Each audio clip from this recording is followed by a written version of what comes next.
As-Sunnah, As-Sunnah, As-Sunnah Foundation. As-Sunnah, As-Sunnah, As-Sunnah Foundation. আসসালামু আলাইকুম ওয়া রাহমাতুল্লাহি ওয়া বারাকাতুহু। আলহামদুলিল্লাহ ওয়াসসালাতু ওয়াসসালামু আলা রাসূলিল্লাহ ওয়া বা'দ।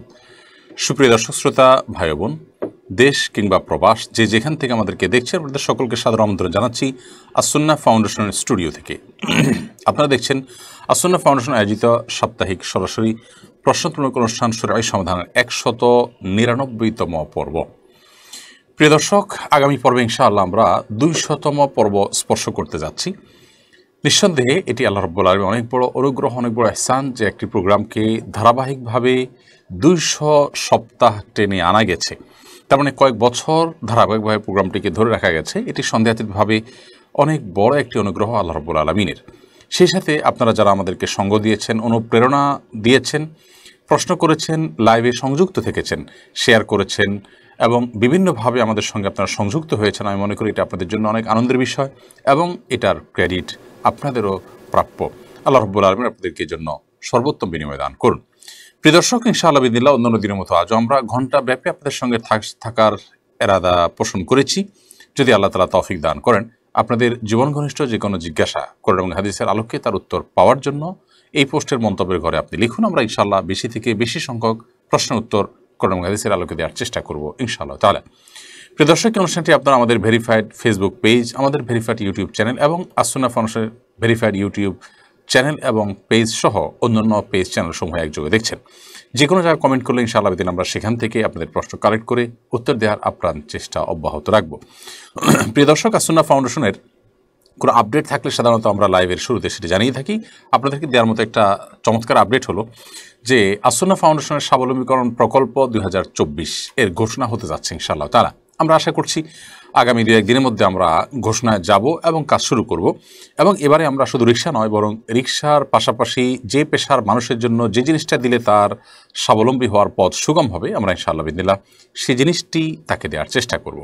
এবং অবশ্যই যথারীতি তাকে ২ মাসের প্রশিক্ষণ নিতে হবে এবং অন্যান্য শর্ত পূরণ করতে হবে, যাতে করে এই টাকাটা মিসইউজ না হয় এবং গরিবের সত্যি উপকার হয় এবং তার দারিদ্র্য বিমোচন হয়।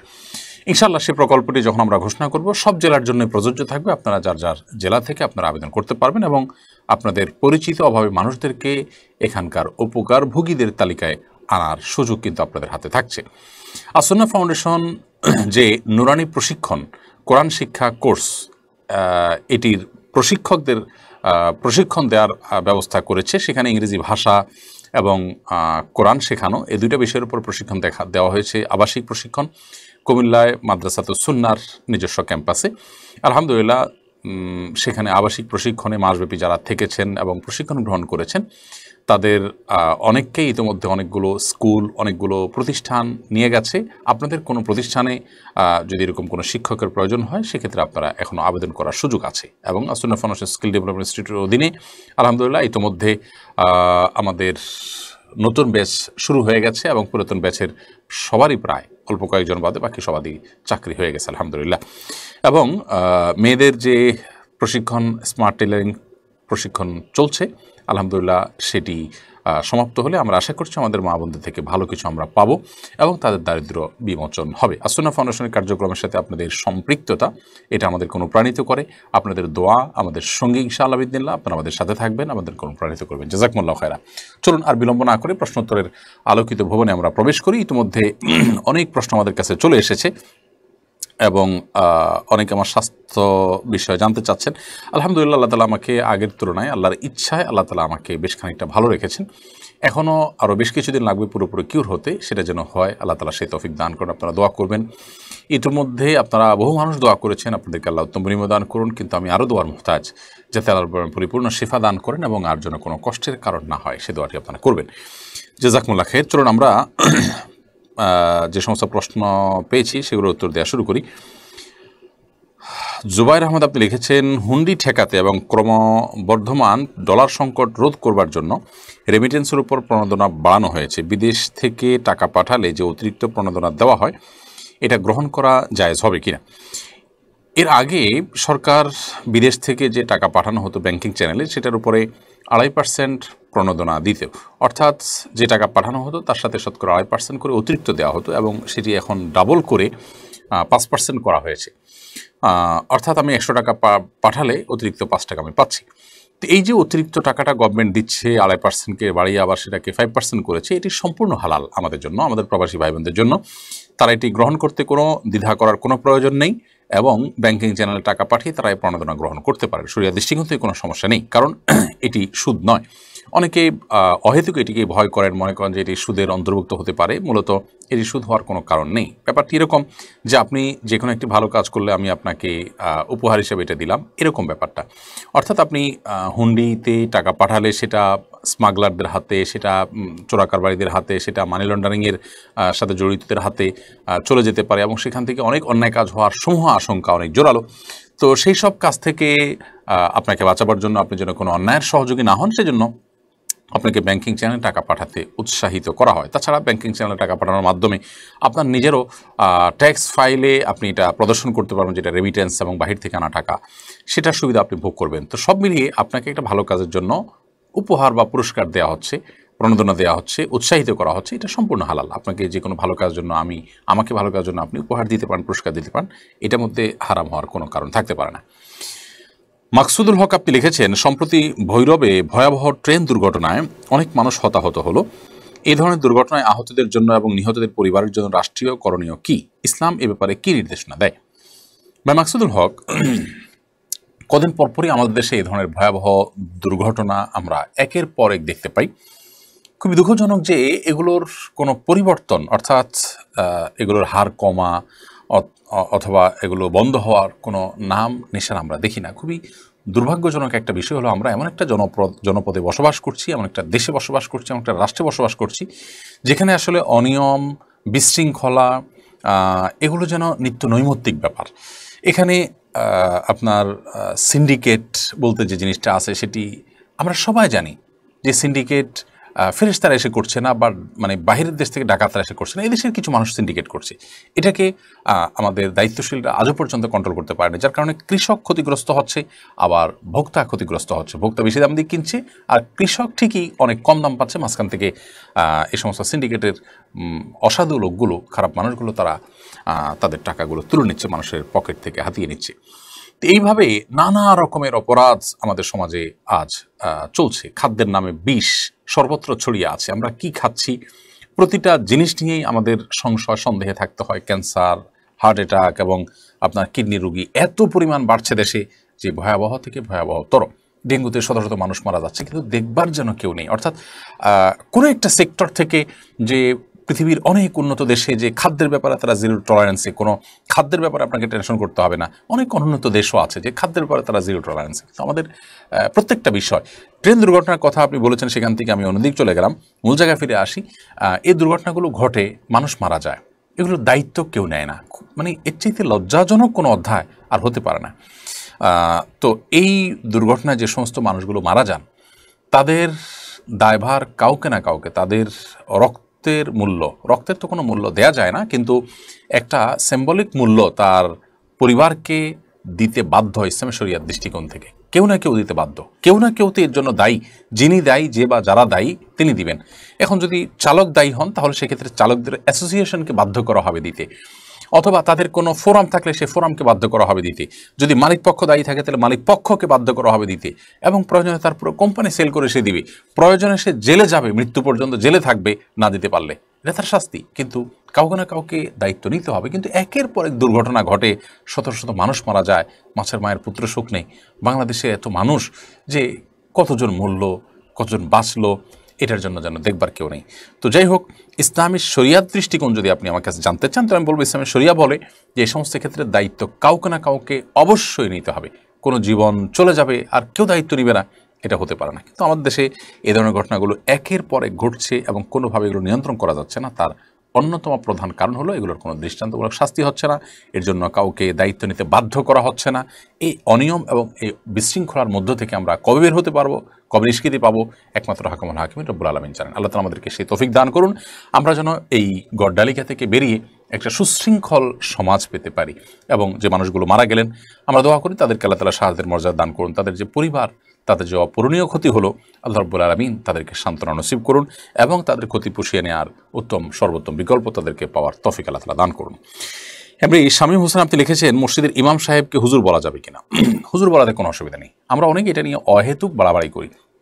হুজুর শব্দের অর্থ যদিও উপস্থিত, আমরা অনেকে মনে করি যে একজন মানুষ অনুপস্থিত থাকলেও আমরা তাকে তার অগোচরে বলি হুজুর এসেছিলেন বা হুজুর চলে গিয়েছেন, তাহলে তিনি অনুপস্থিত, তাকে আমি উপস্থিত কিভাবে বললাম?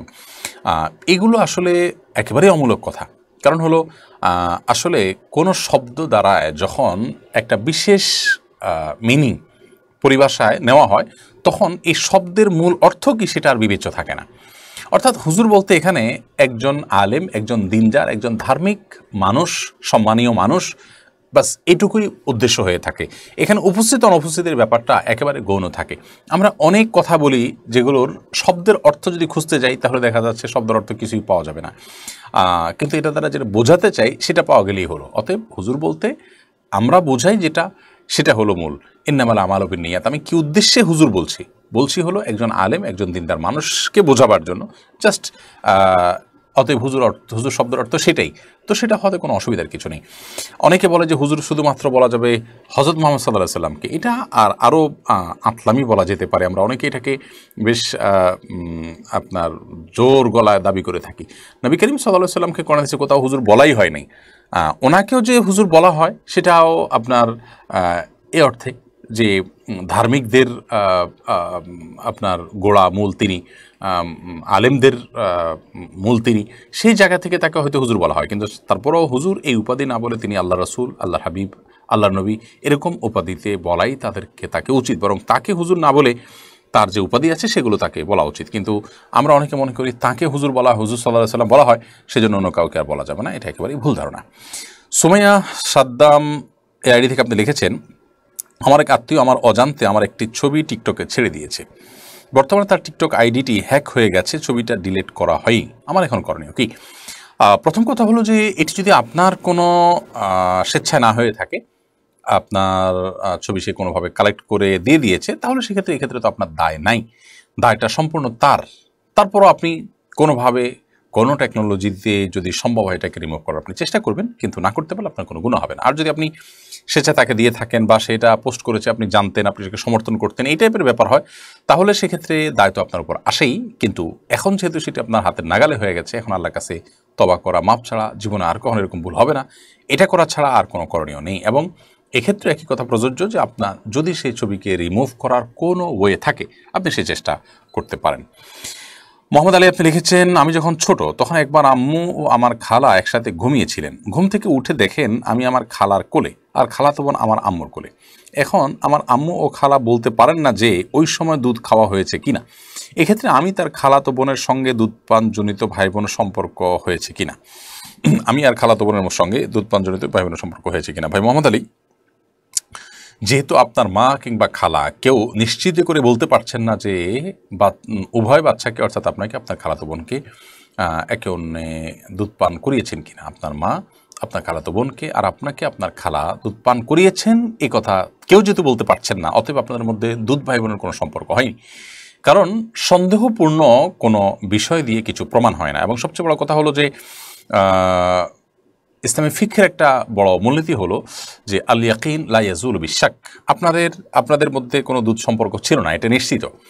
এখন একটা সংশয় তৈরি হচ্ছে যে কোলে নিয়েছে যেহেতু পরস্পরকে, তাহলে সেক্ষেত্রে দুধ পান করিয়েছেন কিনা, এটা জাস্ট একটা সংশয়। এর কোনো এই সংশয়ের উপর এই সংশয়ের সপক্ষে কোনো জোরালো দলিল নেই। যেহেতু এটা নিছকই সংশয়, অতএব আগের নিশ্চিত বিষয় যে আপনাদের মধ্যে কোনো দুধ সম্পর্ক ছিল না, সেই নিশ্চিত বিষয়টা একটা সংশয় দ্বারা দূর করা যাবে না। অর্থাৎ নিশ্চিতই থাকবে, তার মানে আপনাদের মধ্যে দুধ ভাই বোনের সম্পর্ক প্রমাণিত হবে না। সাব্বির আহমেদ ভূঁইয়া আপনি লিখেছেন, মসজিদে ঢোকার পর 2 রাকাত দুখুল মসজিদ নামাজ পড়া লাগে, এর সঙ্গে সুন্নতের নিয়ত করা যাবে কি না?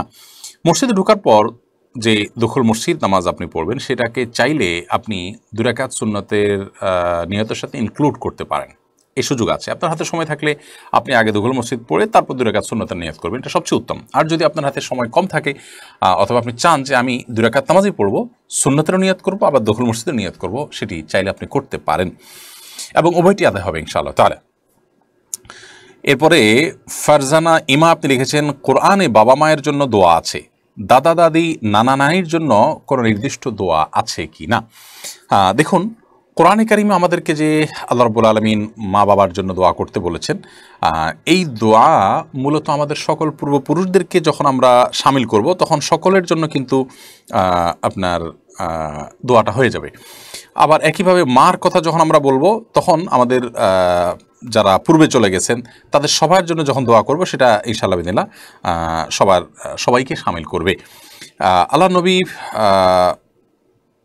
ইব্রাহিম আলাইহিস সালাম তিনি তার সন্তানদের জন্য দোয়া করেছেন, এবং আল্লাহ তাআলা কোরআন আমাদেরকে শিক্ষা দিয়েছেন আমরা যখন দোয়া করব, রব্বানা হাব লানা মিন আজওয়াজিনা ওয়া যুররিয়াতিনা কুররাতা আয়ুন ওয়াজআলনা লিল মুত্তাকিনা ইমামা। আল্লাহ আমাদেরকে মুত্তাকিদের ইমাম বানিয়ে দিন এবং আমাদের যুররিয়া, আমাদের পরবর্তী বংশধরদেরকে, আমাদের চক্ষুশীতলকারী, আমাদের সন্তানদেরকে চক্ষুশীতলকারী করে দিন। এবং এই যে যুররিয়া বলা হয়েছে, যুররিয়াটা যদিও নিজের সন্তানদেরকে বোঝায়, কিন্তু এখান থেকে পরবর্তী বংশধর অর্থাৎ সন্তানের সন্তান যারা আছে তাদেরকেও কিন্তু শামিল করে। ঠিক একইভাবে ইব্রাহিম আলাইহিসসালামের দোয়া আমরা জানি, তিনি দোয়া করেছেন রব্বি জাআলনি মুকিমাস সালাতি ওয়া মিন যুররিয়াতি রব্বানা ওয়া তাকাব্বাল দুআ। এখানেও একই শব্দ ব্যবহার করেছেন তিনি। যেখান থেকে বোঝা গেল যে আমরা যখন দোয়া করব আল্লাহুম্মা ইগফির লি আবাইনা, আল্লাহ আপনি আমাদের পূর্বপুরুষদেরকে আপনি মাফ করে দিন, ওয়া উম্মাহাতিনা, এবং আমাদের মা বাবাদেরকে আপনি মাফ করে দিন, তাহলে সেক্ষেত্রে সবাইকে আমরা শামিল করতে পারি। অর্থাৎ মা বাবার জন্য নির্দিষ্ট দোয়া আছে, রব্বির হামহুমা কামা রাব্বায়ানি সগীরা। দাদা দাদির জন্য এরকম শব্দ কোরআনে উল্লেখ না থাকলেও আমরা তাদেরকে আমাদের পূর্বপুরুষ বললে, আমাদের মা এবং আমাদের মায়ের মা তথা আমাদের দাদি এবং ঊর্ধ্বতন যারা আছেন তাদের সবাইকে শামিল করে দোয়া করলে তাদের জন্য দোয়া আমরা করতে পারি এবং করা উচিত আমাদের। আলাদা করে কোরআন হাদিসে দাদা দাদি শব্দ দিয়ে দোয়া আলাদা করে উল্লেখ নাই। এটাতে কোনো বিশেষ অসুবিধা নেই, কারণ বাবা মাটা দেখিয়ে দেওয়া হয়েছে, বাকিগুলো আমরা এটার উপরে ভিত্তি করে করব, তারাও আমাদের দোয়ার হকদার। বদরুজ্জামান খোকন আপনি লিখেছেন, গবেষণার প্রয়োজনে ইঁদুর ব্যবহার করা বা হত্যা করা কি জায়েজ হবে? যেহেতু এই সমস্ত প্রাণীগুলো মানুষের প্রয়োজনে মানুষ এগুলোকে ব্যবহার করতে পারে, যেগুলো হালাল সেগুলো খেতে পারে, যেগুলো হারাম সেগুলো যদি নিধন করার প্রয়োজন হয় তারা নিধন করতে পারে। অতএব গবেষণার প্রয়োজনে যদি এই ধরনের কোনো প্রাণী ব্যবহার করতে হয়, হত্যা করতে হয়, করা যেতে পারে, কিন্তু নির্মমভাবে হত্যা, অপ্রয়োজনে কষ্ট দেওয়া সেটা কোনো অবস্থাতে জায়েজ হতে পারে না। সাজ্জাদ আপনি লিখেছেন, ভবনে আগুন লাগার কারণে 2 দিন ঠিক মতো ইন্টারনেট ব্যবহার করতে পারিনি, মাস শেষে পুরো মাসের ওয়াইফাই বিল দিতে কি আমি বাধ্য, নাকি 2 দিনের টাকা হিসাব না করে দিলেও চলবে? দেখুন, ওয়াইফাই বিল এটা দেওয়ার সময় আমরা আপনার মাসে কয়দিন আমি সার্ভিস পেলাম, কোন দিন কয়দিন পেলাম না, সেই হিসেব করে আর সাধারণত দেওয়া হয় না। অর্থাৎ সমাজে প্রচলিত আছে যে এই লেনদেনটি হয়ে থাকে যে পুরো মাসের সার্ভিসের উপর ভিত্তি করে, অর্থাৎ মাসে আমি কয় ঘন্টা পেলাম না পেলাম সেটার উপরে ভিত্তি করে মাইনাস করার কোনো অপশন নেই। এবং যারা সার্ভিস দিয়ে থাকে এখানে আসলে তাদের হাতেও তেমন কিছু করার থাকে না, এই কারণে আপনি এই টাকাটা মাইনাস করতে পারবেন না, যেহেতু এটা প্রচলিত নয় এবার মাইনাস করার বিষয়টি। আর যদি তার সাথে আপনার কোনো চুক্তি থাকে যে যতক্ষণ ডিস্টার্ব হবে ততক্ষণ আমি কিন্তু হিসাব করব বা তোমার কাছে হিসাব থাকবে বা সেই বিল আমি দেবো না, তাহলে সেটা ভিন্ন কথা। কিন্তু এরকম কোনো চুক্তি না থাকলে, যেহেতু এটা প্রচলিত না, বিধায় আপনি টাকা কাটতে পারবেন না। আসান ভাই আপনি লিখেছেন, আমার নামাজে মন বসে না, কি করব? কিন্তু আমি নামাজ ছাড়া আর সব ইসলামিক হুকুম আহকাম মেনে চলি, পর্দাও করি আলহামদুলিল্লাহ। ভাই হাসান হাবিব, নামাজে মন না বসা এটা হতে পারে নানা কারণে। প্রথমত গুনাহের কারণে মানুষের ইবাদতে মন বসে না, বিশেষ করে চোখের গুনাহ। চোখের জেনা থেকে আপনি বাঁচার জন্য আপ্রাণ চেষ্টা করুন, হালাল উপার্জনের প্রতি মনোযোগী হন, হারামের কোনো সংশ্লেষ থাকলে সেটি থেকে আপনি বেরিয়ে আসুন। সেই সাথে মনোযোগ নষ্টকারী যে বিষয়গুলো আছে, যেমন সোশ্যাল মিডিয়াতে আপনার দীর্ঘ সময় দেওয়া, এ জাতীয় বিষয়গুলো থেকে আপনি বেরিয়ে আসার জন্য সংকল্প করুন এবং চেষ্টা করুন। এরকম যদি করতে থাকেন ইনশা আল্লাহ তাআলা, আল্লাহ তাআলা আপনাকে নামাজে মনোযোগী করবেন। সেই সাথে আপনি একটা দোয়া আল্লাহ তাআলার কাছে করবেন, আল্লাহুম্মা আইন্নি আলা যিকরিকা ওয়া শুকরিকা ওয়া হুসনি ইবাদাতিক। হে আল্লাহ, আপনি আমাকে সাহায্য করুন, আপনি আমাকে সাহায্য করুন, আপনার জিকির যেন আমি করতে পারি, আপনার শুকর যেন আদায় করতে পারি এবং আপনার ইবাদত যেন উত্তম উপায়ে করতে পারি, এই তৌফিক দান করুন। চমৎকার একটি দোয়া, প্রত্যেক নামাজের পরে এই দোয়া পড়া সুন্নাহ, অতএব এটি আপনি পড়তে পারেন, আল্লাহুম্মা আইন্নি আলা যিকরিকা ওয়া শুকরিকা ওয়া হুসনি ইবাদাতিক।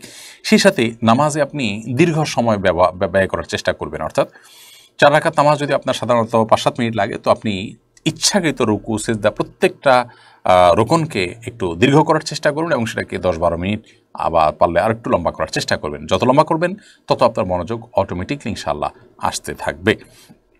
আবু আনাস লিখেছেন, কাপল ব্লগিং নামে এক ধরনের ব্লগের প্রচলন শুরু হয়েছে। স্বামী স্ত্রীর পারস্পরিক খুনসুটি, ঘুরতে যাওয়া, খাওয়া দাওয়া করা সহ বিভিন্ন অ্যাক্টিভিটিস এর ভিডিও ধারণ করে ফেসবুক বা ইউটিউবে প্রচার করা হয়। এর মাধ্যমে আয় করে অনেকে। এবারে শরীয়তের বিধান কি? দেখুন, এটা নির্লজ্জতার অপর নাম আমরা বলতে পারি। কারণ কাপল ব্লগিংয়ের মাধ্যমে নিজের স্ত্রীকে বিভিন্নভাবে ভিডিওতে প্রদর্শন করা হয়। এখানে কাহিনী আপনি যাই বলেন না কেন, মূলত একজন নারীকে প্রদর্শন। কারণ এখানে আপনি আপনার বন্ধুর সাথে কি করছেন না করছেন, একজন ছেলে আরেকজন ছেলে বন্ধু দুজন মিলে খাচ্ছেন বসছেন, সে বিষয়ে আপনি ভিডিও দিচ্ছেন না, এবং দিলেও সেটা পাবলিক খুব বেশি নিচ্ছে না, গ্রহণ করছে না বা খাচ্ছে না। তার মানে এখানে মূলত নারীর শরীর এবং নারীর সৌন্দর্যটা মূল, আপনি সেটাকে প্রদর্শন করছেন। এখানে মানুষ গল্পের ছলে, আপনার নানা কিছুর ছলে মূলত তাকে দেখছে এবং দেখে তাদের চোখের স্বাদ মেটাচ্ছে। আপনি সেটা করে উপার্জন করছেন সেখানে অ্যাডসেন্স করে। তো এটা নির্লজ্জতার অপর নাম ছাড়া কি হতে পারে? আমাদের রুচি নামতে নামতে এমন একটা পর্যায়ে চলে গেছে যে আমরা আসলে হিতাহিত জ্ঞান পর্যন্ত হারিয়ে ফেলেছি। আপনি আপনার স্ত্রীকে সাজিয়ে গুজিয়ে যখন কোনো ভিডিওতে প্রদর্শন করেন, এটা দেখে মানুষ কি চিন্তা করে? আপনি নিজে যখন অন্য কারোর সুন্দরী নারীকে দেখতে পান, বিশেষ করে যখন তাকে খোলামেলা পর্দাহীনভাবে দেখতে পান, তখন আপনার মনের মধ্যে কি চিন্তা আসে? আল্লাহর রহমতে এভাবে সৃষ্টি করেছেন, মানুষ আকর্ষণ হবে। মানে এইগুলোর প্রতি, দুনিয়ার এই সমস্ত আল্লাহর সৃষ্টির প্রতি লোভ হওয়াটা এটা অস্বাভাবিক না, এটা স্বাভাবিক। সেই বিষয়টাকে আপনি জেনে শুনে এই তথাকথিত কাপল ব্লগিংয়ের মাধ্যমে আপনি উপার্জন করছেন, এটিকে আমি নির্লজ্জতা বলবো। এটি আত্মসম্মান বোধ সম্পন্ন কোনো মানুষ করতে পারেন না। আপনি প্রথমত অ্যাডসেন্সের মাধ্যমে উপার্জন করলে সেখানে বৈধ অবৈধ মিউজিক ছাড়া বিভিন্ন রকমের অ্যাড আসার কারণে সেটা দৃষ্টিকোণ থেকে জায়েজ হয় না। শুধু যদি ভালো ভালো কিছু অ্যাড যেগুলোতে হারাম কিছু নেই সেরকম কোনো অ্যাড প্রচারিত হয় এবং তার বিনিময়ে আপনি গ্রহণ করেন, সেটি জায়েজ হতে পারে। কিন্তু যেহেতু নর্মাল অ্যাডসেন্স যেগুলো হয় সেগুলোতে সামান্য কিছু আইটেম সিলেক্ট করা গেলেও অনেকগুলো নিজের নিয়ন্ত্রণের বাইরে থাকে, সেখানে হারাম কিছু চলে আসে, যেন এটা হালাল না। এক। দ্বিতীয়ত হলো, আপনি সেখানে নিজের স্ত্রীকে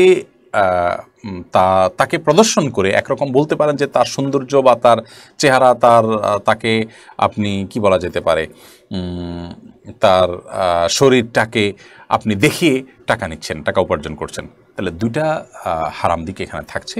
এবং হালাল হারাম সম্পর্কে যাদের খুব বেশি সচেতনতা নেই, ন্যূনতম কমন সেন্স এবং তাদের বিবেকের একটা জিজ্ঞাসা থাকা উচিত যে আমি এর মাধ্যমে আসলে কি করছি, হচ্ছেটা কি, মূল ঘটনাটা কি।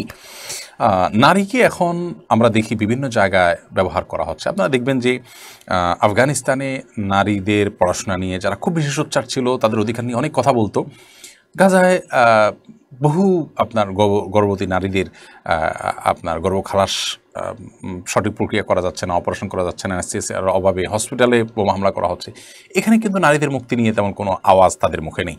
তো এই সমস্ত সভ্যতার ভেগদারি আপনার কপট এবং ভণ্ড মানুষগুলো, তারা কিন্তু আমাদেরকে অনবরত সবক শেখাতে থাকে। তারাই কিন্তু সমাজে নারীদেরকে এভাবে নানাভাবে প্রদর্শন করতে আমাদেরকে উৎসাহিত করেছে, এবং এগুলো আমাদের কাছে এখন আর কোনো দর্শনীয় মনে হয় না। একজন রুচিসম্পন্ন মানুষ এই কাপল ব্লগিংয়ের নামে নিজের স্ত্রীকে অন্যকে দেখবার সুযোগ করে দিবেন, তাকে নিয়ে বাজে চিন্তা করবার সুযোগ তৈরি করে দিবেন, এটা কখনোই হতে পারে না। শরিয়াত দৃষ্টিকোণ থেকে এখানে দুইটি বড় বড় হারাম এবং গুনাহের বিষয় আছে। আল্লাহ তাআলা আমাদেরকে বোধোদয় যেন হয় সে তৌফিক দান করুন। এরপরে সাগরিকা খাতুন আপনি লিখেছেন, নিজের আশেপাশের আত্মীয় শ্বশুরবাড়ির লোক একে অপরের গীবত করে, তা আমাকে শুনতে হয় এবং আমি এতে আমিও গীবত করে ফেলি। গীবত থেকে বাঁচার জন্য তাদের সাথে সম্পর্ক ছিন্ন করা যাবে কিনা? সম্পর্ক ছিন্ন করার তো প্রয়োজন নেই, গীবতের পরিবেশ থেকে বেঁচে থাকবেন। আপনি তার সাথে সাধারণ যে যোগাযোগ সেটা করবেন। গীবত হয় যে আড্ডায়, যে মজলিসে, যে বৈঠকে, সেগুলো আপনি অ্যাভয়েড করবেন। আমরা চাইলে অনেক গুনাহ থেকে বেঁচে থাকতে পারি, তার জন্য আমাদের সদিচ্ছা যথেষ্ট। গীবত করা শুরু হচ্ছে, আপনি ওই মুহূর্তে ওখান থেকে কেটে পড়েন, সরে যান, আপনি নিজে সেখানে ইনভলভ হয়েন, সতর্ক থাকেন। এভাবে আপনি আপনার আত্মীয়তার সম্পর্ক ছিন্ন না করেও গীবত থেকে বেঁচে থাকতে পারেন। মোহাম্মদ ও জাহিদুল আপনি এটি থেকে লিখেছেন, ঘোড়ার মাংস খাওয়া যাবে কিনা? ঘোড়ার মাংস খাওয়া নিয়ে এর আগে আমরা একটা প্রশ্নের উত্তর দিয়েছি। ঘোড়ার মাংস খাওয়া নিয়ে অনেক ওলামা ইকরাম এটাকে মাকরুহ বলেছেন, অনেকে এটাকে জায়েজ বলেছেন, তবে এটাকে হারাম কেউ বলেননি। মাকরু মানে হলো না খাওয়া উচিত, অপছন্দনীয় এই টাইপের। আর অনেক ইমামগণ এটাকে হালাল বলেছেন, তবে হারাম কেউ বলেননি। এরপর এমডি জুলফিকার আহমদ আপনি লিখেছেন মাতৃকালীন ভাতা নেওয়া জায়েজ আছে কিনা। অবশ্যই মাতৃকালীন ভাতা নিতে পারেন আপনি। কোনো সরকার, কোনো প্রতিষ্ঠান যদি আপনাকে মাতৃকালীন ভাতা দেয়, আপনি যদি সেটা পাওয়ার হকদার হন, মিথ্যা কোনো তথ্য না দিয়ে যদি আপনি সেটা গ্রহণ করতে চান, অবশ্যই গ্রহণ করতে পারেন, কোনো অসুবিধা নেই। ঝর্ণা বেগম আপনি লিখেছেন চুল ময়লার ঝুড়ির ভেতর আর গোসলের সময় টয়লেটের ভেতরে ফেলা যাবে কিনা। মানুষের শরীরের প্রত্যেকটা অঙ্গই খুবই গুরুত্বপূর্ণ এবং সম্মানীয়। ইসলাম মানুষের শরীরের প্রত্যেকটা অঙ্গকে মর্যাদা দিতে বলে। আল্লাহ সুবহানাহু ওয়া তাআলা বলেছেন ওয়ালাকাদ কাররামনা বানি আদম, আমি আদম সন্তানকে অর্থাৎ মানুষদেরকে মর্যাদা দিয়েছি, সম্মানিত করেছি। অতএব মানুষের শরীরের কোনো অংশ, অঙ্গ, চুল, গোপ অথবা আপনার দাড়ি কিংবা আপনার নখ, এগুলো নোংরা জায়গায়, ময়লা জায়গায় ফেলাটা অনুচিত। কিন্তু এটা ফেললে যে কোনো বড় গুনাহ হবে এরকম না, কিন্তু অনুত্তম এবং অনুচিত পর্যায়ের গুনাহ। সেক্ষেত্রে এগুলোকে আমরা একত্র করে মাটিতে যেমন পুঁতে ফেলতে পারি, বা মাটিতে ফেলে দিলাম মাটির সাথে মিশে গেল, সেটা হতে পারে, কিন্তু খুব নোংরা বা ময়লার সাথে সেটা ফেলাটা অনুচিত কাজ। রফিকুল ইসলাম লিখেছেন পুজো উপলক্ষে মেলা বসে, সেই মেলা থেকে কিছু কেনা যাবে কিনা। প্রথম কথা হলো যে এই মেলার সাথে পূজার কোনো সম্পর্ক নেই, জাস্ট পুজো উপলক্ষে মেলাটা বসেছে এরকম যদি হয় সেখান থেকে আপনি কেনাকাটা করতে পারেন।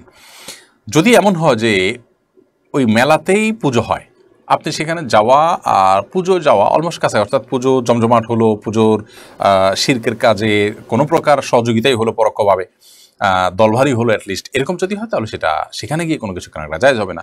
অনেক সময় যেরকম হয় যে যেখানে মেলা হয়েছে এখানে আসলে পুজোর কিছুই নেই, জাস্ট এখানে কেনাকাটা হচ্ছে, তাহলে সেক্ষেত্রে সেখানে যাওয়া জায়েজ হতে পারে, কিন্তু সেটাও অ্যাভয়েড করাটা তাকওয়ার দাবি হবে। কারণ দিন শেষে আপনি মুশরিকদের শিরকে কেন্দ্র করে কোনো উৎসবের সাথে আপনি সামিল হলেন, যদিও এখানে সরাসরি সেই উৎসব না, আপনি আপনার কেনার প্রয়োজনে যাচ্ছেন, তারপর এটা অ্যাভয়েড করাটাকে আমি অবশ্যই তাকওয়ার জন্য অধিকতর উপযোগী মনে করছি। কিন্তু এখান থেকে কিছু কিনলে সেটা হারাম হবে না, আর যদি সেখানে সরাসরি পুজো না হয় তাহলে সেক্ষেত্রে গেলে সরাসরি হারাম হবে না। আল্লাহু আ'লাম বিসওয়াব। এমনি মিনারুল ইসলাম আপনি লিখেছেন আমি আল্লাহর সাথে ওয়াদা করেছিলাম যে আমি জীবনে বিয়ে করব না, কিন্তু এখন আমি বিয়ে করতে চাই, আমি কি আল্লাহর সাথে করা ওয়াদাটা ভঙ্গ করতে পারবো? আল্লাহর সাথে কিভাবে ওয়াদা করেছেন আপনি? আল্লাহর সাথে ওয়াদা করা মানে হলো আপনি মনে মনে বলেছেন, অথবা আল্লাহকে বলেছেন আল্লাহ আমি করবো না, এই তো এইরকম এটাকে বলা ইচ্ছা। আল্লাহকে আপনার ইচ্ছার কথা জানিয়েছেন, তো ইচ্ছার পরিবর্তন হতে পারে, এতে কোনো গুনাহ হবে না এবং এর জন্য আপনার কিছুই করতে হবে, আপনি বিয়ে করে ফেললেই হয়ে যাবে। আর যদি আপনি আল্লাহর কাছে শপথ করে থাকেন যে আল্লাহর শপথ আমি বিয়ে করব না, তাহলে সেক্ষেত্রে আপনি এখন বিয়ে করলে শপথ ভঙ্গের যে কাফফারা সেটা দিবেন, আপনি 3টা রোজা রাখবেন কিংবা 10 জন মিসকিনকে খাদ্য দান করে দিবেন, বাস, তাহলে সেক্ষেত্রে আপনার কাফফারা আদায় হয়ে যাবে এবং আপনি বিয়ে করতে পারেন। তিনি আক্তার লিখেছেন আমি একটা কোচিং সেন্টারে ক্লাস নেই, সেখানে অন্যান্য বিষয়ের পাশাপাশি ইসলাম ও নৈতিক শিক্ষা বিষয়ের ক্লাসও নিতে হয়, পিরিয়ড অবস্থায় কি উক্ত বই বা বইয়ের আয়াত স্পর্শ করা যাবে কিনা। আপনি সাধারণ ধর্মীয় বই বা ইসলামিক বই সেটা পড়াতে পারেন এবং স্পর্শ করতে পারেন, কোনো অসুবিধা নেই, কিন্তু কোরআনে কারিমের আয়াতের উপরে সরাসরি হাত দিবেন না। পাঠদানের অংশ হিসাবে সেই আয়াতের সারমর্ম বা তার ব্যাখ্যা বা আয়াত থেকে শিক্ষা এগুলো নিয়ে আপনি কথা বলতে পারেন, বাট তেলাওয়াত করবেন না, আপনি শুধুমাত্র ওই আয়াতের সারমর্ম ইত্যাদি পড়বেন এবং ইসলামিক বই পুস্তক যেগুলো সেগুলো টাচ করতে বা পড়াতে কোনো অসুবিধা নেই। সুজন মিয়া আপনি লিখেছেন কর্মক্ষেত্রের জন্য বেশিরভাগ সময় মসজিদে নামাজ আদায় করতে পারি না, একাকী পড়তে হয়, সেক্ষেত্রে আমার একটি অভ্যাস হলো আমি জোহরের নামাজ ব্যতীত সব নামাজে গুনগুন করে তেলাওয়াত করি, এদিকে আমার নামাজে কোনো ক্ষতি হবে কিনা। গুনগুন করে তেলাওয়াত বলতে আপনি নিজে এবং আশপাশের লোকজন শুনতে পায় এরকম যদি হয় তাহলে সেটা অবশ্যই আপনার জন্য অনুচিত। কারণ হলো জোহর এবং আসর এই 2 ওয়াক্ত নামাজ নীরবে পড়তে হবে, আর নীরবে পড়ার প্রয়োজনে আপনি এমনভাবে পড়বেন যে আপনার নিজের কান পর্যন্ত আসছে বা আশপাশে ফিসফিস শোনা আছে এতটুকু হতে পারে, কিন্তু আশপাশের লোকজন শুনতে পাচ্ছে ওইরকম হয়ে গেলে সেটা যেটাকে গুনগুনানো বলে, সেক্ষেত্রে সেটা কিন্তু সরবে তেলাওয়াতের মতো হয়ে গেল, এটা আপনার জন্য জায়েজ নাই। আর এমনিতে মাগরিব এশা ফজর যেহেতু উচ্চস্বরে পড়তে হয় সেটা আপনাকে উচ্চস্বরে পড়তে হবে, আর নীরবে পড়তে হবে জোহর এবং আসরের নামাজ। অতএব গুনগুনানো বলতে আপনি যদি আশপাশের আরও 2-4 জন শুনতে পায় এই টাইপের আওয়াজ করেন তাহলে সেক্ষেত্রে এটা অবশ্যই করা উচিত না, বরং আপনি আস্তে আস্তে শব্দ ছাড়া নিঃশব্দে আপনাকে তেলাওয়াত করতে হবে। রাইসুল ইসলাম লিখেছেন মৃত ব্যক্তির সম্মানার্থে 1 মিনিট নীরবতা পালন করা হয়, বিষয় ইসলাম কি বলে। মৃত ব্যক্তির সম্মানার্থে 1 মিনিট নীরবতা পালন করা এটা কোনো ইসলামের শিক্ষা না, ইসলামের বাতানো কোনো পদ্ধতি না। এটা অমুসলিমদের, যাদের আসলে কি করবে না করবে সঠিক দিক নির্দেশনা পাওয়ার মতো কোনো জায়গা নেই, অন্য অর্থে বলতে গেলে তাদের কোনো অভিভাবক নেই যে তাদেরকে গাইড করবেন, এটা তারা করতে পারে যে তারা কি করবে না করবে বুঝে না নিজে থেকে একটা কিছু দাঁড় করালো। ইমানদারদের তো অভিভাবক আল্লাহ রাব্বুল আলামিন, আল্লাহ তাআলা ইমানদারকে তার জীবনের প্রত্যেকটা ক্ষেত্রে কী করবে না করবে তার পুঙ্খানুপুঙ্খ তার দিক নির্দেশনা দিয়েছেন। বিধায় ইমানদার কারণ মৃত্যুরকে কেন্দ্র করে নীরবতা অবলম্বন করে সময় নষ্ট করবে না। 1 মিনিটে সবাই একবার সূরা ইখলাস পাঠ করে মৃত ব্যক্তির জন্য সওয়াব রেসানি করলে বা তার জন্য মনে মনে দোয়া করলে মৃত ব্যক্তির উপকার হবে। তাহলে আমাদের নীরবতা না মৃত ব্যক্তির উপকারিতা হচ্ছে না আমরা নিজেরা কোনো লাভ সেখান থেকে পাচ্ছি। অতএব এটা ইসলামের দৃষ্টিকোণ থেকে কোনো ভালো কিছু নয়। তবে হ্যাঁ, যারা করে থাকেন তারা মনে করেন যে এর মাধ্যমে শ্রদ্ধা প্রকাশ করলেন, তো আসলে এই শ্রদ্ধা দিয়ে তিনি কী করবেন যেটা তার কোনো কাজে আসছে না, আমাদেরও কোনো কাজে আসছে না। এবং যদি আমরা এই টাইমে তার জন্য দোয়া করতাম তাহলে সেক্ষেত্রে একই সঙ্গে 2টা কাজই হতো, শ্রদ্ধা প্রদর্শনও হতো, তার জন্য দোয়াও হতো। তো ইসলামের শিক্ষা হলো সেটি। শিয়ান আহমদ আপনি লিখেছেন ঘূর্ণিঝড়ের সময় করণীয় কি? ঘূর্ণিঝড়ের সময় অন্যান্য ঝড়ের সময় যেরকম বা যখন বৃষ্টি বাদল অনেক বেশি পর্যায়ে হয়, ক্ষতিকর পর্যায়ে চলে যায়, তখন যেরকম আমরা দোয়া পড়ি সেই দোয়াগুলো আমরা পড়া উচিত। আল্লাহুম্মা হাওয়ালাইনা ওয়ালা আলাইনা, আল্লাহুম্মা সাইয়্যিবান নাফিআ, আল্লাহ উপকারী বৃষ্টি দিন, আল্লাহ আমাদের জনবসতির বাইরে দিন যেখানে হলে আমাদের ক্ষতি হবে না। তারপর বাতাস যখন খুব দ্রুত বেগে আসে তখন নবী সাল্লাল্লাহু আলাইহি ওয়াসাল্লাম যে দোয়াগুলো পড়তেন সেগুলো আমরা পড়তে পারি। আল্লাহ আপনার এই বৃষ্টি, এই বাতাসের কল্যাণ আমরা কামনা করি এবং এর সাথে যা এই বাতাসের মধ্যে যে কল্যাণ আসছে সেটা আমরা চাই, আর এখান থেকে যে ক্ষতিকর আছে সেখানে বিষয়গুলো আছে সেগুলো তো আমরা পানা চাই। এই দোয়াগুলো আমরা আল্লাহ তাআলার কাছে করবো ইনশাআল্লাহ তাআলা। এর বাইরে ঝড় বা বৃষ্টি যখন হবে, বাদল যখন হবে, বজ্রপাত যখন হবে, বজ্রপাতের জন্য নবী সাল্লাল্লাহু আলাইহি ওয়াসাল্লাম আল্লাহর দোয়া আছে সেগুলো আমরা পড়বো ইনশাআল্লাহ তাআলা। প্রিয় দর্শক, দেখতে দেখতে আমরা অনুষ্ঠানের ঠিক মাঝামাঝি পর্যায়ে চলে আসছি এবং এই পর্যায়ে আমরা ছোট্ট একটি বিরতিতে যাচ্ছি। আশা করছি খুব অল্প সময়ের মধ্যে আমরা আবারও ফিরছি। আমাদের সঙ্গেই থাকবেন ইনশাআল্লাহ তাআলা। শিক্ষা নিয়ে আসুন্নাহ ফাউন্ডেশন মসজিদ কমপ্লেক্স ও ইসলামিক সেন্টার একটি লালিত স্বপ্ন। ইনশাআল্লাহ শিক্ষা, সেবা ও দাওয়া সহ ফাউন্ডেশনের বহুবিধ কার্যক্রমের কেন্দ্র হবে এই কমপ্লেক্স। ঢাকার নতুন বাজারের অদূরে কেনা জমিতে শীঘ্রই নির্মাণ কাজ শুরু হবে ইনশাআল্লাহ। সাদাকায়ে জারিয়ামূলক এই প্রকল্পে শরীক হতে পারেন আপনিও।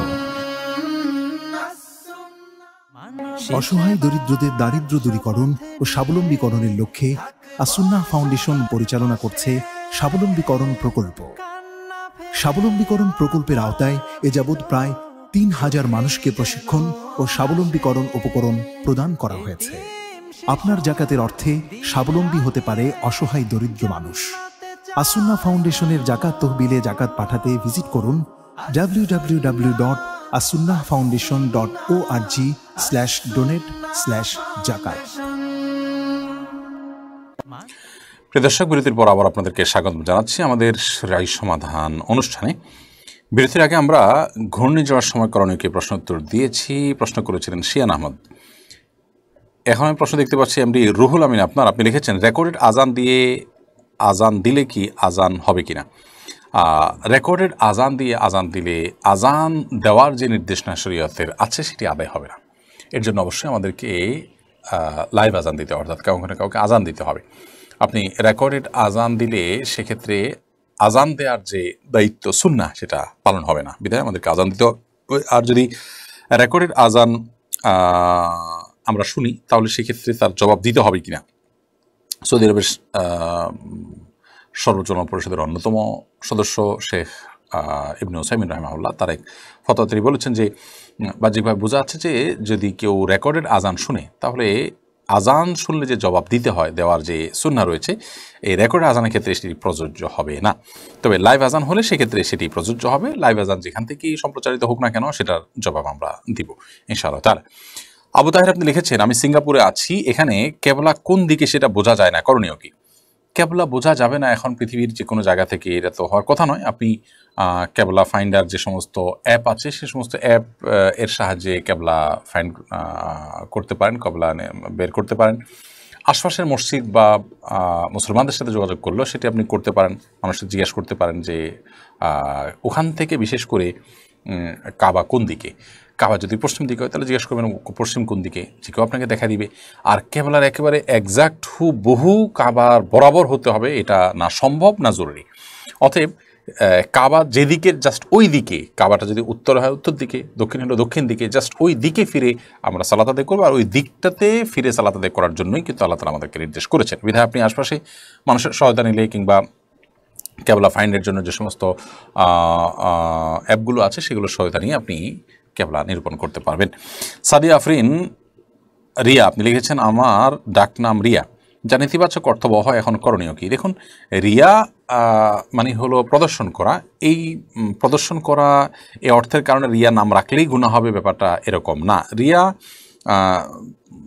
সাধারণত প্রদর্শন করার জন্য কোনো ভালো কাজ যদি করে, মানুষকে দেখানোর জন্য যদি করে, সেটাকে আমরা পরিভাষা রিয়া বলে থাকি এবং সেটা আপনার নিষিদ্ধ। কিন্তু এটা কারণ নাম থাকলে সেটা প্রদর্শন অনেক ভালো অর্থে হতে পারে, অন্যকে উৎসাহিত করবার জন্য প্রদর্শন, বা অনেক ভালো অর্থে প্রদর্শন হতে পারে। প্রদর্শন মানেই যে হারাম, ব্যাপারটা সেরকম না। সাধারণত রিয়া বলতে নেতিবাচক প্রদর্শন যেটা হারাম সেটাকে বোঝানো হয়, কিন্তু এর বাইরেও রিয়া শব্দের অর্থ প্রযোজ্য হতে পারে। বিধায় কোনো মানুষের নাম রিয়া হলে সে নামটা হারাম হবে বা রাখা যাবে না, এরকম কোনো কথা কিন্তু নেই। এরপরে এরপর আব্দুল্লাহ মামুন আপনি লিখেছেন, সন্তান হওয়ার দোয়া জানতে চাই। সন্তান হওয়ার দোয়া হলো রব্বি হাবলি মিনাস সলিহিন, রব্বি হাবলি মিনাস সলিহিন, রব্বি লা তাযারনি ফারদা ওয়া আনতা খায়রুল ওয়ারিসিন, রব্বি লা তাযারনি ফারদা ওয়া আনতা খায়রুল ওয়ারিসিন, রব্বি হাবলি মিন লাদুনকা যুররিয়াতান তাইয়্যিবাহ ইন্নাকা সামিউদ দুআ। এই তিনটি দোয়া আল্লাহর নবী জাকারিয়া আলাইহিস সালাম এবং ইব্রাহিম আলাইহিস সালাম করেছেন এবং তাদেরকে আল্লাহ তাআলা তাদের বার্ধক্যে সন্তান দিয়েছেন। অতএব আমাদের সন্তানহীনতার কষ্ট লাঘব করবার জন্য এই দোয়াগুলো আমরা বিশেষ করে আল্লাহ তার কাছে পাঠ করতে পারি। রব্বি হাবলি মিনাস সলিহিন, আল্লাহ আমাকে নেক সন্তান দান করুন, আল্লাহ আমাকে একাকী রাখবেন না, আপনি সর্বোত্তম ওয়ারিস উত্তরাধিকারী, আল্লাহ আপনার পক্ষ থেকে আপনি আমাকে নেক সন্তান দান করুন, ভালো সন্তান দান করুন। এ দোয়া আমরা করতে পারি। এ দোয়াগুলোর অর্থ বুঝেও আমরা আল্লাহ তাআলার কাছে নিবেদন করবো ইনশাআল্লাহ তাআলা।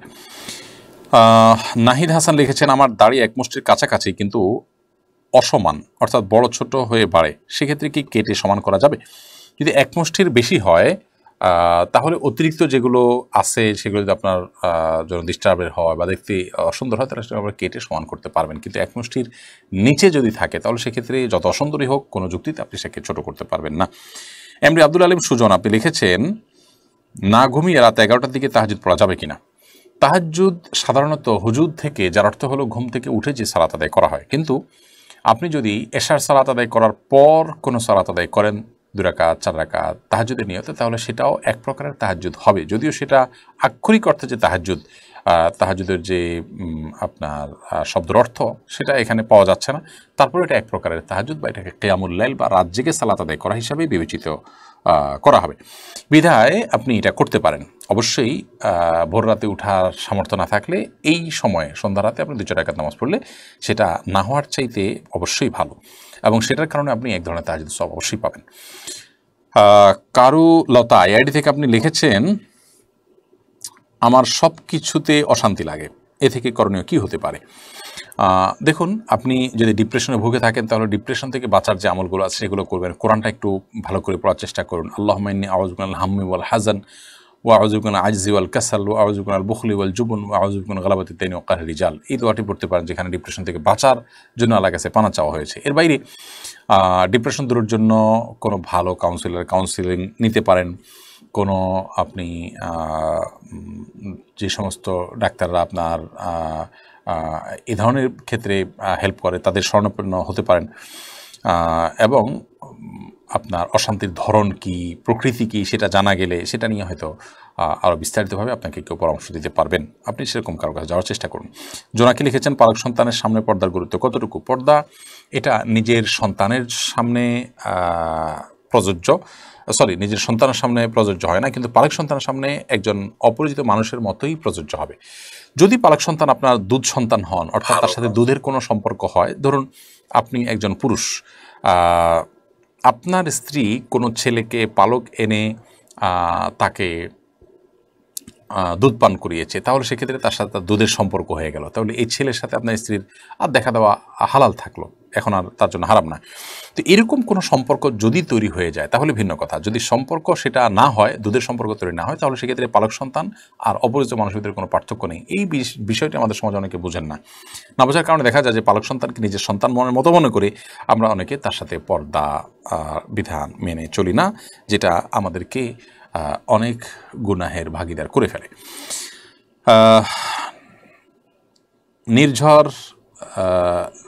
নির্জারা এআইডি থেকে আপনি লিখেছেন আকিকা না দিলে কোনো সমস্যা হবে কিনা। আকিকা যদি দেওয়ার সামর্থ্য না থাকে তাহলে তার জন্য কোনো জবাবদিহিতা নেই, কিন্তু সামর্থ্য থাকলে তার এটা দেওয়া উচিত। অনেকে আমাকে ওয়াজিব বলেছেন, অনেকে সুন্নতে মুআক্কাদা বা গুরুত্বপূর্ণ সুন্নাহ বলেছেন। মোহাম্মদ ইউসুফ আপনি লিখেছেন এআইডি থেকে বিপদে পড়ে স্বর্ণের দোকানে স্বর্ণ বন্ধক দিলে সুদের গুনাহ হবে কিনা। স্বর্ণ বন্ধক রাখলেন, রেখে টাকা নিয়েছেন, ওই টাকাটা দিয়েই আবার আপনি স্বর্ণগুলো ফেরত নিয়ে নেবেন, এটা হলে তো কোনো অসুবিধা নেই। কিন্তু সাধারণত অতিরিক্ত সুদ আরোপ করা হয় এবং সুদ দিতে হয়, সুদ নেওয়া দেওয়ার ব্যাপার থাকে, যার কারণে সেটা কিন্তু গুনাহের বিষয়, সেটা জায়েজ নাই।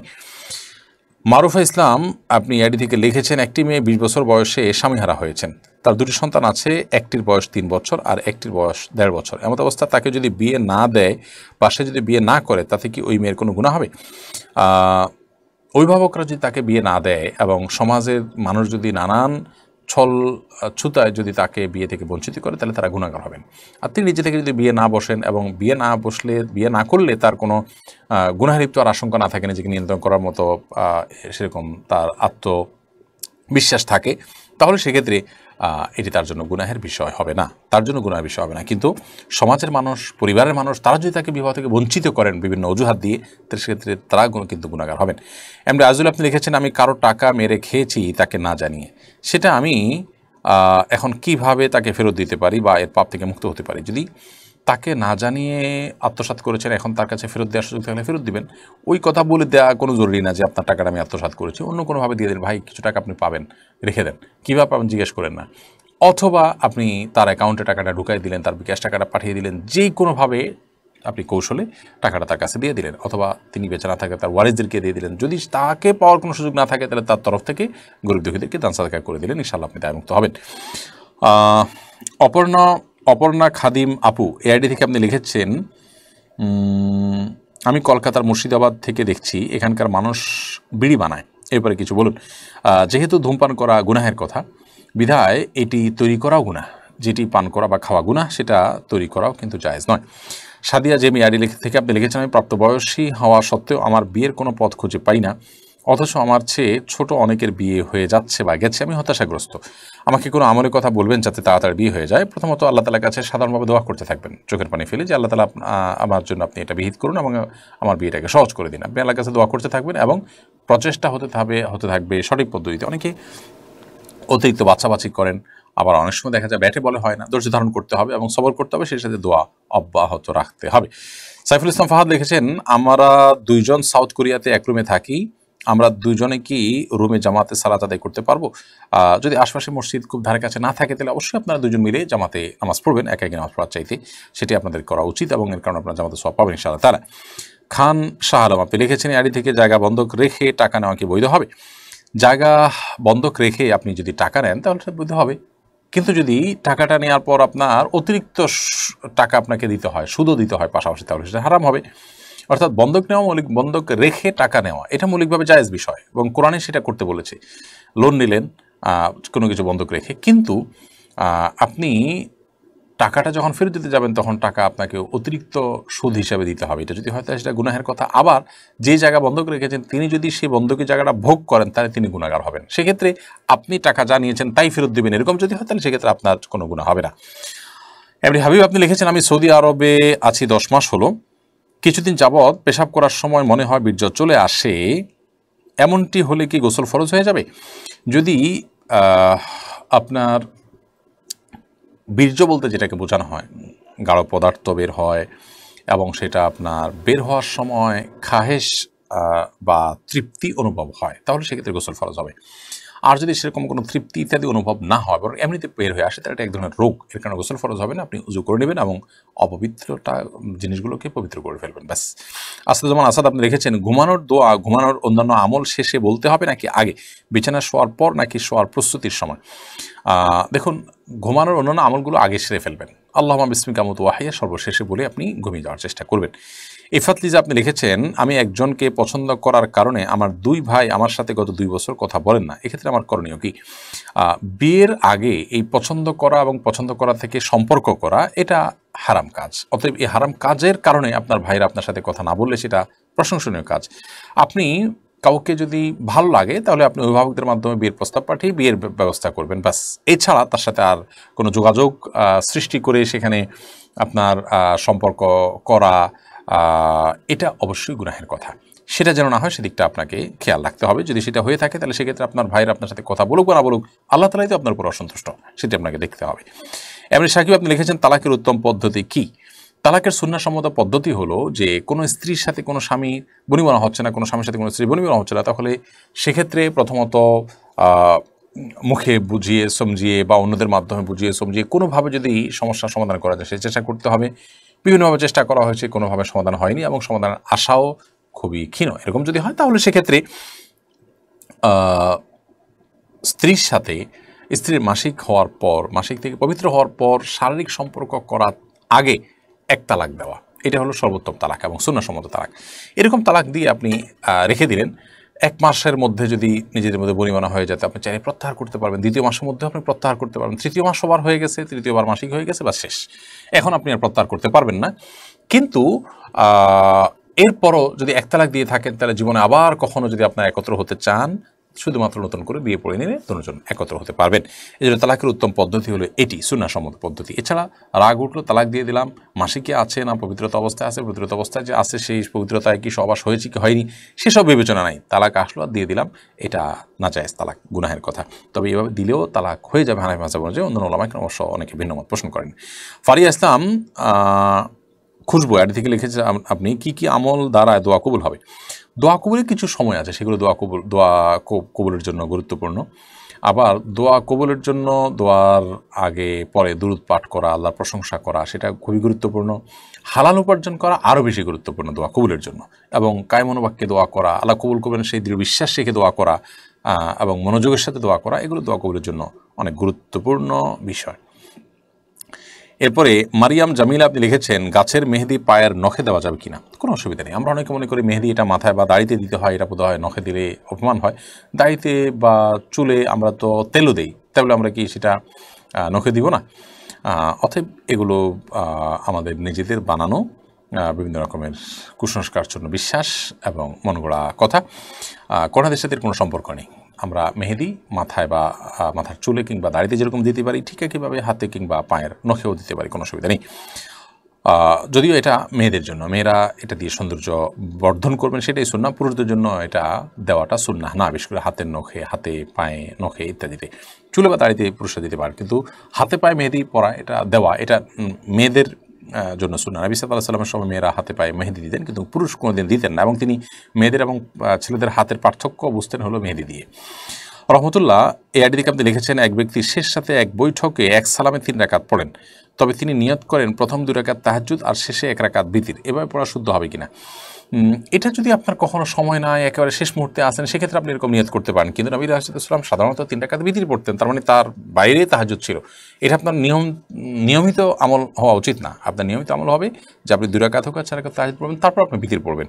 কিন্তু আপনি 3 রাকাত পড়ে 2 রাকাতকে তাহাজ্জুদ বানিয়ে 1 রাকাতকে বিতির পড়বেন, ভোর রাতে উঠার যখন তৌফিকই হয়েছে শেষ রাতে, তাহলে আপনি কেন এরকম কৃপণতা করতে যাবেন? কখনো সময় নেই, সময়ের অভাবে, সেটা ভিন্ন কথা, বাট যখন সময় আছে তখন অবশ্যই আলাদা করে পড়া উচিত।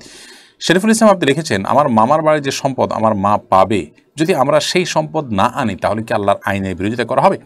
আপনার মামার বাড়ির সম্পদ আপনার মা পাবেন, তিনি যদি না আনতে চান এটা তার ব্যাপার। আপনারা যদি ওয়ারিস হিসাবে তার মৃত্যুর পর আপনারা ভাগিদার হন, তো আপনারা না আনতে চাইলে এটা আপনাদের ব্যাপার, না আনলে কোনো গুনাহ হবে ব্যাপারটা এরকম না। তবে তারা যদি না দেন তারা গুনাহগার হবেন। মামারা গরিব, আপনি আনতে চাচ্ছেন না বা আপনার মা আনতে চাচ্ছেন না, তাদেরকে দিয়ে দিতে চাচ্ছেন, এটা একান্ত তার ব্যাপার, বরং তিনের মাধ্যমে সব পাবেন। অতএব আনতেই হবে ব্যাপারটা এরকম না। এরপরে মারুফা ইসলাম আপনি লিখেন যে একটি মেয়ের বিয়ের পর অল্প বয়সে যদি সে বিধবা হয় তাকে স্বামীর শোক কত দিন পালন করতে হবে, আর একটি মেয়ে অল্প বয়সে স্বামী হারা হলে তার করণীয় কী? প্রথমত, স্বামী হারা হয়ে গেলে 4 মাস 10 দিন পর্যন্ত তিনি শোক পালন করবেন। শোক পালন মানে হলো সাধারণ পোশাক আশাক পরবেন, কিন্তু সাজগোজ বলতে যেটাকে বোঝানো হয়, বাইরে যেতে যেতে সাধারণত যেরকম সাজগোজ করে যায় এরকম করবেন না, গহনা ইত্যাদি পরবেন না, এবং কারোর সাথে বিয়ে বন্ধনে আবদ্ধ হবেন না, বিবাহের প্রস্তাব দিবেন না। 4 মাস 10 দিন পর্যন্ত তিনি নিজ গৃহে যেখানে আছেন সেখানে নিজেই বসবাস করবেন। রোগ বালাই হলে ডাক্তার দেখাতে যেতে পারেন, এছাড়া জরুরি ইমার্জেন্সি কোনো কাজ ছাড়া তিনি নিজের আবাসন থেকে, নিজের বাড়ি থেকে বাইরে অন্য দূরে কোথাও যাবেন না। এটি হলো একজন স্বামীহারা নারী তার করণীয়। এর পাশাপাশি তার আরেকটা করণীয় হলো যে তার ইদ্যতের সময়টা 4 মাস 10 দিন পার হয়ে গেলে উপযুক্ত কোনো পাত্র পেলে তিনি বিবাহ বন্ধনে আবদ্ধ হয়ে যাওয়া উত্তম, বিশেষ করে তার চরিত্রকে হেফাজত করার খাতিরে। যদি কোনো বিশেষ অসুবিধা না থাকে তাহলে তিনি সেটা করাটাই উত্তম। আর যদি তিনি নিজেকে নিয়ন্ত্রণ করে রাখতে পারবেন, সেই আত্মবিশ্বাস তার থাকে নিজের প্রতি নিজের, তাহলে সেক্ষেত্রে তিনি বিয়ে না করলেও অসুবিধা নেই। আখতার তাহা এআইডি থেকে আপনি লিখেছেন, আমি 8 মাসের মৃত বাচ্চা প্রসব করি, আমার বাচ্চাকে গোসল না দিয়ে ওই অবস্থায় কবর দিয়ে দেওয়া হয়, এটা কতখানি ঠিক হয়েছে? 8 মাসের মৃত বাচ্চা যেহেতু, সেই বাচ্চাকে আপনি গোসল না দিয়ে কবর দিলেও জায়েজ আছে, বাট এ সম্পর্কে আপনার হাম্বলি মাযহাবের উলামা ইকরামের দৃষ্টিকোণ, সৌদি আরবের উলামা ইকরামের দৃষ্টিকোণ হলো যে এরকম হলেও সেই বাচ্চাকে যথা নিয়মে জানাজা ইত্যাদি দিয়ে আপনার দাফন করতে হবে, যদিও উলামায়ে আহনাফ হানাফি মাযহাবের ভিন্ন মত রয়েছে। মিম খানম আপনি আইডি থেকে লিখেছেন, আমার দাদি শাশুড়ি অনেক বয়স্ক, উনি টয়লেটে পেশাব করেন না, আমাদের গোসলের জায়গায় পেশাব করেন, পানি দিয়ে অবশ্য ধুয়ে দেওয়া হয়, এখন সেখানে কি ওযু হবে? যদি তিনি কোমরে প্যানে বসতে না পারেন তাহলে সেক্ষেত্রে এটা তো নিরুপায়, তিনি বিদায় এটা জায়েজ হতে পারে, কিন্তু আর বিকল্প কোনো পথ থাকলে সেটা সবচেয়ে ভালো হয়। যদি না থাকে তাহলে সেক্ষেত্রে এটা জায়েজ হতে পারে।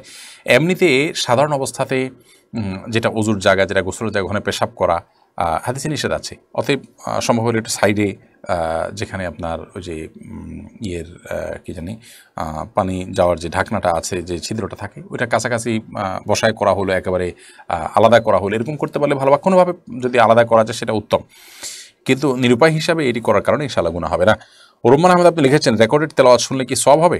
রেকর্ডেড তেলাওয়াত শুনলেও সওয়াব হবে ইনশাআল্লাহ বিদিনা। তবে লাইভ তেলাওয়াত আর রেকর্ডেড তেলাওয়াতের মধ্যে তো পার্থক্য অবশ্যই থাকবে, এফেক্টের পার্থক্য থাকবে।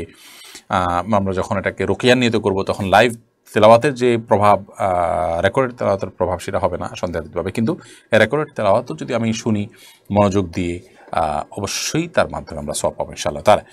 রাবিয়া বিনতি আইডি থেকে আপনি লিখেছেন, ঘরে বসে মেয়েরা ফ্রিল্যান্সিং করতে পারবে কিনা? ঘরে বসে মেয়েরা ফ্রিল্যান্সিং করতে পারবে, ছেলেদের মতো কোনো অসুবিধা নেই, কিন্তু ফ্রিল্যান্সিং করতে গিয়ে যেন কোনো গুনাহ কাজ করতে না, অর্থাৎ এমন কোনো কাজ ধরবে না যেটা গুনাহের কাজ, তাহলে সেক্ষেত্রে সেটি জায়েজ হতে পারে। এমনি এনাম হোসেন শুভ আপনি লিখেছেন, সবসময় দুশ্চিন্তাগ্রস্ত অবস্থায় থাকি, এ থেকে মুক্তির উপায় কি? দুশ্চিন্তা থেকে মুক্তির জন্য বেশ কিছু আমল আছে, যেমন একটি দোয়া আছে, আল্লাহুম্মা ইন্নী আউযু মিনাল হাম্মি ওয়াল হাযানি, এই দোয়াটা পড়বেন। আবার কোরআনে কারীম অর্থ সহকারে বুঝে পড়ার চেষ্টা করবেন, কোরআনকে সময় দিবেন। নবী করিম সাল্লাল্লাহু আলাইহি ওয়াসাল্লাম দুশ্চিন্তা হলে, পেরেশানি আসলে তিনি নামাজ দাঁড়িয়ে যেতেন, আপনি লম্বা রুকু সিজদা দিয়ে নামাজ পড়বেন। সেই সাথে আপনার কোনো কাউন্সিলিং নিলে যদি আপনার ভালো লাগে, কাজ করতে পারে বলে মনে হয়, তাহলে তাদের শরণাপন্ন হতে পারেন, সহায়তা নিতে পারেন আল্লাহ তাআলার কাছে। সাধারণ দোয়া তো আপনি করবেনই পাশাপাশি। এরপরে মাহমুদ মাহিন আপনি লিখেছেন, আমি যখন ছোট ছিলাম তখন মাজার গিয়ে সেজদা দিয়েছি, এক কথা শিরক করেছি, এখন কি আমি এই পাপ থেকে মুক্তি পাবো? ভাই মাহমুদ, অবশ্যই আপনি মুক্তি পাবেন, এমন কোনো পাপ নেই যেটা থেকে অপরাধ করলে আপনি তওবা করলে আপনি মাপ পাবেন না। যদি কোনো পাপ করার পর কেউ দুনিয়া থেকে চলে যান ওই অবস্থায় তওবা ছাড়া, তাহলে সেক্ষেত্রে সেটা মাফ করবেন না, যদি সেটা শিরকের গুনাহ হয়। কিন্তু যেহেতু এখানে আপনি আলহামদুলিল্লাহ আপনি যেহেতু এখন জীবদ্দশায় আপনার ভুল বুঝতে পেরেছেন, আল্লাহর কাছে কেমন আপনি মাপ চাবেন এবং নিজের কাজে নিজে অনুতপ্ত হবেন, ভবিষ্যতে আর কখনো করবেন না, সংকল্প করবেন, ইনশাআল্লাহ অবশ্যই আল্লাহ তাআলা আপনাকে মাফ করবেন। ইমরান আহমেদ আপনি লিখেছেন, লোন নিয়ে টিউবওয়েল বসালে সেই টিউবওয়েলে পানি পান করা জায়েজ হবে কিনা? লোন নিয়ে যদি টিউবওয়েল বসানো হয় তাহলে সেক্ষেত্রে সেটা হালাল লোন হলে সেখান থেকে আপনি পানি পান করা জায়েজ, এটা বসানো জায়েজ। আর যদি সুদি লোন নিয়ে বসান তাহলে সেক্ষেত্রে সেটা সেই লোন নেওয়াটা হারাম হবে, কিন্তু এই লোন পরিশোধ করে দেওয়ার পর এখান থেকে পানি পান করলেই সেটা হারাম হয়ে যাবে এরকম না, কিন্তু এই লেনদেনটা যিনি করেছেন তিনি গুনাহগার হবেন। তানজুমান আক্তার তামান্না আপনি লিখেছেন, কোনো মুসলিম কি অপর মুসলিমকে জাতি, বর্ণ, গোত্র এবং পূর্বপুরুষ নিয়ে মজা করতে পারে? অবশ্যই সেটা করতে পারে না। ঠাট্টা বিদ্রুপ করা, ব্যঙ্গ করা, কাউকে অপমান করা, এগুলো হারাম কাজ পরিষ্কারভাবে। আল্লাহ তাআলা কোরআনে কারিমে পরিষ্কার করে সূরায়ে কর্মের শেষের দিকে সূরাতে আল্লাহ তাআলা বলেছেন যে লা ইয়াসখার কওমুম মিন কওমিন আসা আন ইয়াকুনা খায়রাম মিনহুম, লা ইয়াসখার কওমুম মিন কওমিন আসা আন ইয়াকুনু খায়রাম মিনহুম। কেউ যেন অন্য কাউকে নিয়ে বিদ্রুপ না করে। অতএব রসের নামে, মজার নামে পুরুষ বা গোত্র, বর্ণ, জাতি এগুলো নিয়ে আপনি যদি ব্যঙ্গ বিদ্রুপ করেন বা অপমানকর কিছু বলেন তাহলে সেটা গুনাহ হবে। আর যদি সেরকম কিছু না হয় তাহলে সেক্ষেত্রে সেটা অবশ্যই জায়েজ হতে পারে। নয়ন আলী লিখেছেন কোনো মানুষকে হুজুর বলা যাবে কিনা, হুজুর কেবলা বলা যাবে কিনা। কেবলা তো আমাদের কাবা, কোনো আলেম বা কোনো দিনদার মানুষ আমাদের কেবলা হতে পারে না। অতএব কোনো মানুষকে হুজুর কেবলা বলাটা ভুল। হুজুর উপস্থিত বা একজন দিনদার ধার্মিক ব্যক্তিকে বোঝানো হয়ে থাকে, কিন্তু যখন কেবলা যুক্ত করা হয় তখন তার মানে হলো এমন হুজুর যে হুজুরকে অনুসরণ করতে হয়, যাকে সামনে রেখে চলতে হয়। কেবলা তো আমরা নামাজের সময় যার দিকে ফিরে আমরা সালাত আদায় করতে হয়। কোনো হুজুর আমাদের আসলে মূলত অনুসরণীয় না। হুজুররা শুধুমাত্র বার্তাবাহক, তারা কোরআন হাদিসের কথাটা আমাদেরকে জানিয়ে দিবেন, আমরা সে অনুযায়ী আমল করব। আমরা কোনো হুজুরকে পার্সোনালি অনুসরণ করি না। কিন্তু কেবলা বানানো অনেক সময় দেখা যায় যে অনেক পীর সাহেবকে সিজদা করে। তো এই যে তাকে সিজদা করতেছে, আমরা কাবার দিকে ফিরে আল্লাহকে সিজদা করি, কাবাকে সিজদা করি না। আর সেখানে অনেক সময় অনেক হুজুরকে, অনেক পীরকে ডাইরেক্ট সিজদা করতেছে, তো তাকে কেবলা বানাচ্ছে অনেক সময়। তো সে অর্থে কেবলা বলার সম্ভাবনা যেহেতু আছে, অতএব বলা উচিত না, বরং হুজুর বা শেখ বা অন্য কোনো শব্দ দিয়ে তাকে আপনার ডাকা যেতে পারে।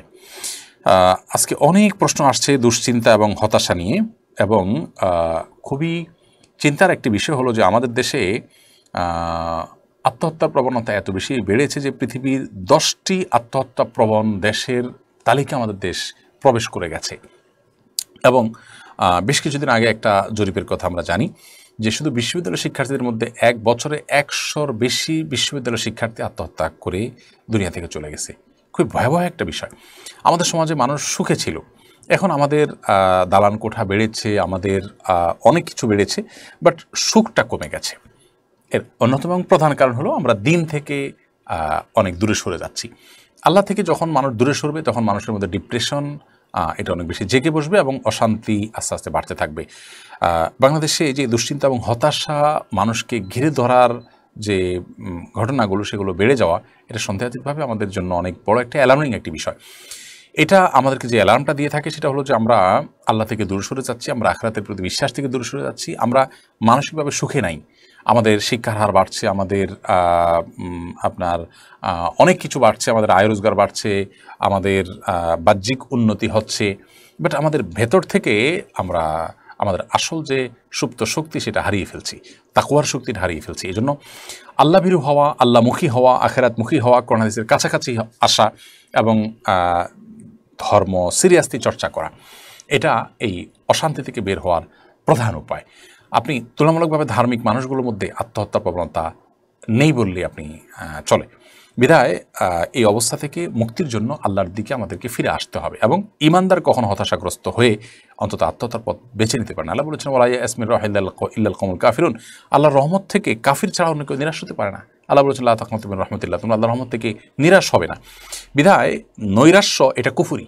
নৈরাশ্য হয়ে যাওয়া মানে হলো আপনি আল্লাহ যে এই অসম্ভবকে সম্ভব করতে পারেন, আল্লাহ যে সব কিছু পারেন, আপনি এটা বিশ্বাস করলেন না, এটা এক ধরনের অবিশ্বাস আল্লাহর প্রতি। এই জন্য ইমানদার সর্বাবস্থায় তিনি বিশ্বাস রাখবেন যে আল্লাহ তাআলা আমাকে রক্ষা করবেন, আমি আমার মৃত্যুর আগ পর্যন্ত চেষ্টা অব্যাহত রাখবো, আল্লাহ তাআলা যে কোনো মুহূর্তে আমাকে সাহায্য করবেন এবং আমার বিপদ দূর হবে। বিধায় ইমানদার কখনো দুশ্চিন্তাগ্রস্ত বা হতাশ হতে পারে না। আল্লাহ তাআলা আমাদেরকে দ্বীনের প্রতি আরও অগ্রসর হওয়ার তৌফিক দান করুন, আমাদের হতাশা এবং দুশ্চিন্তা দূর করে দিন। সাইমা আক্তার আপনি লিখেছেন আমার অসুস্থ হাজব্যান্ডের 5টি ফরজ রোজা আমি রেখেছিলাম, এই রোজাগুলো কি আদায় হয়েছে নাকি হয়নি? যিনি অসুস্থ তিনি যদি এত অসুস্থ হন যে রোজা রাখার মতো এখন সামর্থ্য নাই, তাহলে সেক্ষেত্রে তিনি যখন সুস্থ হবেন তখন তিনি নিজের রোজা রেখে দিবেন। আর যদি তার সুস্থ হওয়ার সম্ভাবনা না থাকে কখনো, তাহলে সেক্ষেত্রে অনেক ইমামদের মতেই তার আত্মীয়স্বজনরা তার পক্ষ থেকে রোজা রেখে আদায় হয়ে যাবে। কিন্তু কোরআনে কারীম তার যে বিকল্প দিয়েছে ওয়াদাল্লাযীনা ইউতিকুনাহু ফিদিয়াতুন তা'আমু মিসকিন, যারা রোজা রাখতে সক্ষমতা হারিয়ে ফেলেছে আর সুস্থ হওয়ার আশাও নাই, বার্ধক্যজনিত কারণে অনেক বয়স হয়ে গেছে রোজা রাখতে পারে না, তাহলে সেক্ষেত্রে তাদের প্রত্যেকটা রোজার জন্য একজন করে মিসকিনকে খাদ্য দিলেই দায়িত্ব আদায় হয়ে যাবে ইনশাআল্লাহু তাআলা। নিজুম খন্দকার ইয়াডি থেকে আপনি লিখেছেন, ইস্তেহাজার রক্ত কাপড় লাগলো কি কাপড় নাপাক হবে? অবশ্যই নাপাক হবে। ইস্তেহাজা মানে হলো মাসিকের যে রক্ত মাসিকের সময় পার হয়ে যাওয়ার পরে অসুস্থ, মানে সাধারণ মাসিকের বাইরে যে রক্তটা, তো রক্তস্রাব অবস্থা নাপাক, অতএব সেটি নাপাক হিসাবে বিবেচিত হবে। আমিরা ইনায়া আপনি আইডি থেকে লিখেছেন, আমি ঘুরতে ভালোবাসি এবং আমার জামাইয়ের সাথে ঘুরতে যেতে চাই, কিন্তু আমার জামাই যেতে চায় না, কি করতে পারি? আপনার স্বামীকে আপনি কনভিন্স করবেন। স্বামী স্ত্রী একে অন্যকে কনভিন্স করা এটা দুনিয়ার সহজ কাজগুলোর একটি।